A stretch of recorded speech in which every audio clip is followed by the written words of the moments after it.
Naik gunung tapi nyeker. Hah, serius? Ternyata begini rasanya mendaki di hutan adat Cirende. Lumpur di kaki, bahagia di hati. Ini dia pendakian Gunung Puncak Salam, Kampung Adat Cirende.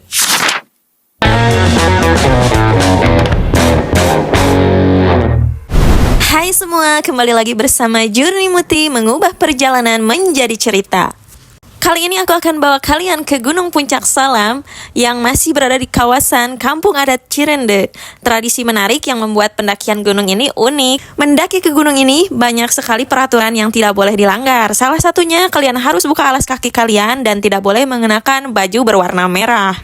Kalau kalian melanggar, siap-siap aja kalian kena karma buruk. Bagi masyarakat Kampung Adat Cirende, berjalan tanpa alas kaki di hutan larang Puncak Salam adalah bentuk penghormatan mereka terhadap alam dan hutan. Masyarakat di sini mengkonsumsi singkong sebagai makanan pokoknya dan menggantikan nasi selama lebih dari 1 abad. Sampai saat ini mereka masih mempertahankan warisan ini secara turun-temurun. Mau tahu keseruan aku mendaki Gunung Puncak Salam? Tonton video ini sampai akhir. Karena di sini tuh nggak ada guide atau base camp atau penunggu pos ya, cuma mungkin lebih ke kuncen atau ya, lebih ke kuncen bahasanya.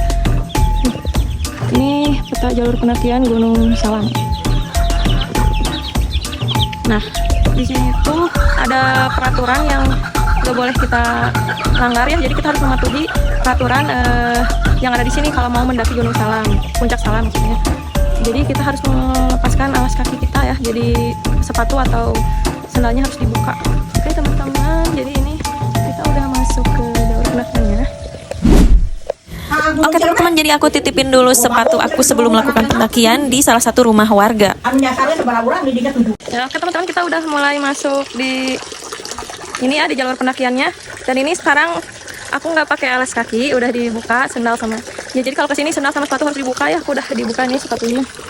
Dan ini tuh salah satu peraturan yang harus kita patuhi ya kalau kita berkunjung ke Kampung Adat Cirende ini.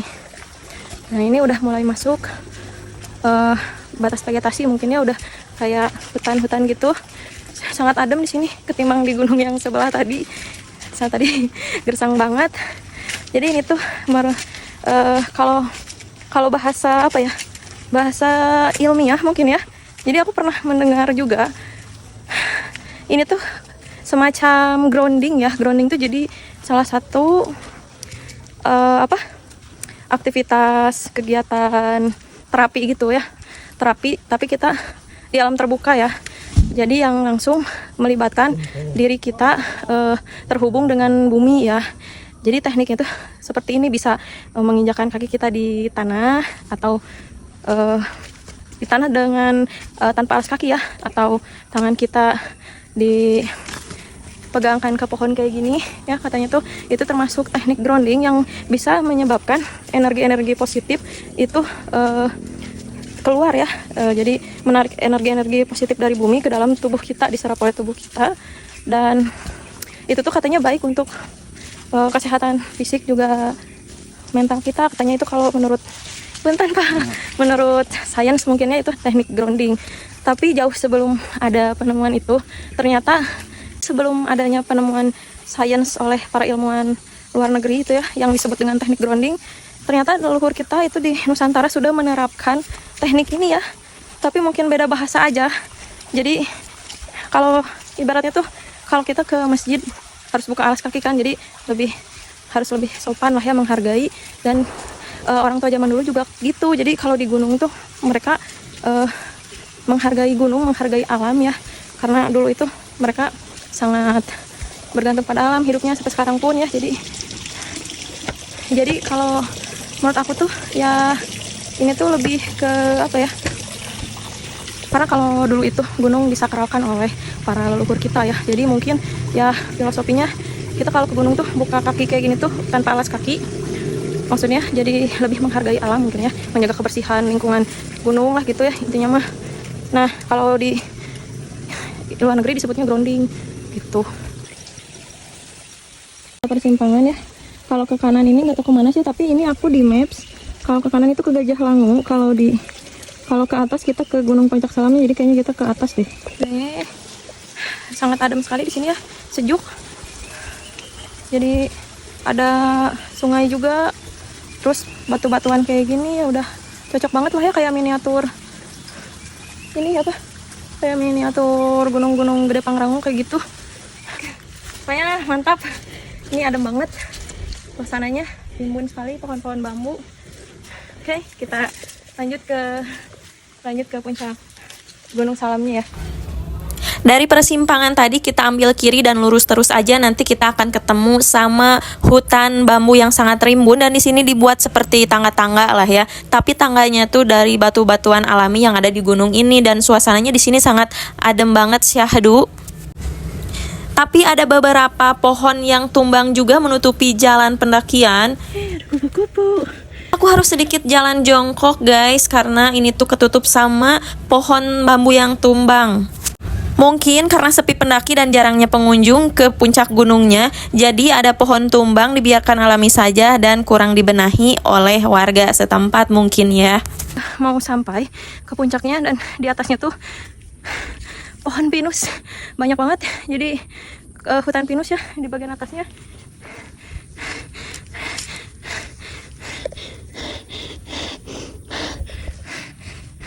Lumayan nanjak. Kemiringannya 45 derajat lah ya, sekitar bikin aku jadi pernapasan surya. Gusti nu asih alam nu ngasah manusia nu ngasuh. Ada yang tahu filosofi dari peribahasa Sunda tersebut teman-teman? Pasti itu maknanya dalam banget. Dan ini ada percabangan kiri kanan. Kalau ke puncak ke kiri, kalau ke kanan itu camping ground katanya. Jadi ini tuh semacam dibuka tempat wisata juga ya sama pemerintah Cimahi. Dibuka tempat camping ground, tapi kalau ke sini mungkin kurang peminat ya. Jadi si area camping groundnya tuh udah cukup ketutup lagi sama rumput-rumput ya. Udah bala lah kalau bahasa Sundanya mah. Jadi kita sekarang langsung aja ke puncak Gunung Salamnya. Ini di atasnya udah cukup landai. Ini kita bisa break dulu di sini. Kayaknya sih udah deket lah. Bentar lagi sampai puncaknya. Udah cukup kebuka juga di depan pemandangannya. Teman-teman, ini sekitaran puncaknya dan sudah tinggi banget ya rumput-rumput sama belukarnya. Kayaknya memang Gunung Puncak Salam ini jarang sekali pendaki yang datang ke sini ya. Masih sepi pendaki. Nah, ini ada saung di sini buat yang mau istirahat bisa. Kayaknya puncaknya itu deh. Itu kan ada semacam plakat. Di sini ada pohon cukup gede ya buat neduh lumayan. Alhamdulillah kita sudah sampai di puncak Gunung Salam. Nih, nggak tahu ya ketinggiannya berapa nih? Ketinggiannya 900-an ya, masih sama kayak Gunung Padakasi yang tadi, beda berapa puluh meteran lah ya. Yang Gunung Padakasi itu lebih tinggi dari gunung ini. Dan gunung ini tuh yang tadi kita lihat dari puncak Padakasi yang ada gunung yang gundul itu. Nah, ini Gunung Puncak Salam, sebagian wilayah areanya udah rusak, udah habis dikeruk sama penambangan pasir, sama dibangun juga perumahan ya. Jadi cukup miris dan disayangkan sekali ya. Gunung-gunung wilayah KBB dan Cimahi ini sudah banyak yang rusak oleh penambangan pasir, galian pasir, dan perumahan-perumahan. Semoga 10 atau 20 tahun ke depan gunung-gunung yang ada di Bandung Raya ini tuh masih tetap berdiri kokoh ya, tidak dirusak oleh tangan-tangan manusia yang rakus. Dan semoga anak cucu kita nanti tidak hanya mendengar cerita kita saja. Kalau di sini tuh ada Gunung Puncak Salam, di sini ada Gunung Padakasi, Gunung ABC dan sekitarnya. Tidak hanya cerita pengantar tidur si Buyung. Oke.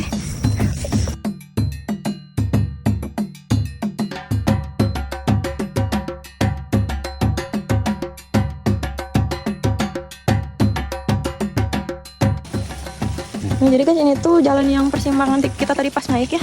Jadi aku baru simpang Nyimas Ende. Nah, mungkin nama gunung kampung adat Cirende itu diambil dari nama ini ya, Nyimas Ende. Nggak tahu sih ya Nyimas Ende itu teh siapa. Jadi aku harus cari tahu, banyak tahu ceritanya ke ke kepala kampung adat di sini atau kuncennya mungkin ya. Jadi ini tuh kalau Banten ada suku Baduy, kalau Tasikmalaya ada Kampung Naga, dan kalau di Cimahi ini ada Kampung Adat Cirende. Termasuk di Cianjur Selatan juga ada Kampung Adat Midwana ya.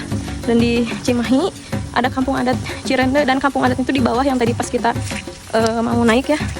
Dan kita tuh di sana sebetulnya bisa lihat keseharian mereka dari cara mereka bertahan hidup, mirip-mirip kayak di Kampung Baduy lah ya.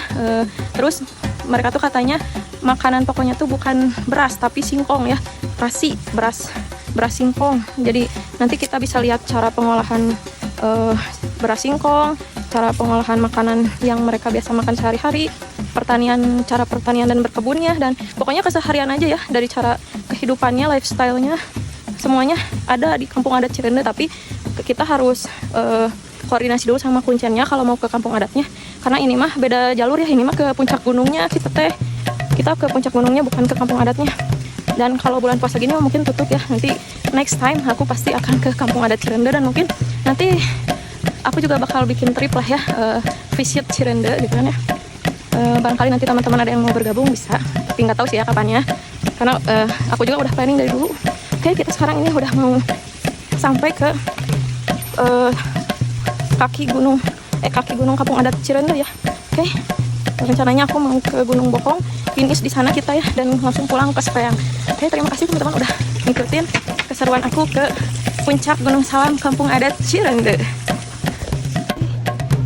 Ini tuh cukup luas ya untuk balainya, dan biasanya tuh di sini tuh ada kegiatan seperti bikin beras singkong ya, terus ada kegiatan membuat angklung kayak gitulah ya. Pokoknya banyak sih aktivitas yang menarik dan seru untuk dieksplor, tapi sayangnya ini lagi gak ada kegiatan, lagi sepi. Oke teman-teman, makasih ya udah ngikutin perjalanan aku ke Kampung Adat Cirende. Oke teman-teman, terima kasih sudah mengikuti perjalanan aku dan menonton video ini sampai akhir. Jangan kalian skip dulu karena masih ada satu destinasi lagi, yaitu Gunung Bohong Cimahi. Kalian stay tune aja di Journey Muti, mengubah perjalanan menjadi cerita.